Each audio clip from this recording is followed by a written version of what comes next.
Ever notice your Samsung phone keeps changing the screen brightness when you don't want it to? It's annoying, especially when you are watching videos or texting. Don't worry.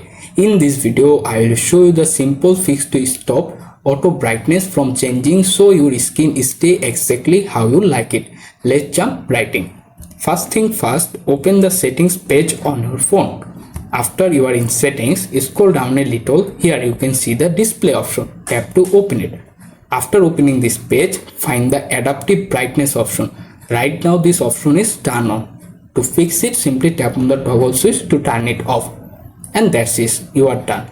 However, if you quickly turn off the adaptive brightness or auto brightness on your Samsung phone, don't panic. There are also another way possible. To do it, simply swipe the top of the screen to open the notification or quick panel menu. After that, long press the brightness slider icon. Here you can see the adaptive brightness option. Right now I have already turned it off. If your phone is turned on, so simply turn it off, then hit the done button and you are done. And that's all there is to it. If this quick Samsung tips save you time, hit like, subscribe for more easy tech guide, and I will see you in the next video.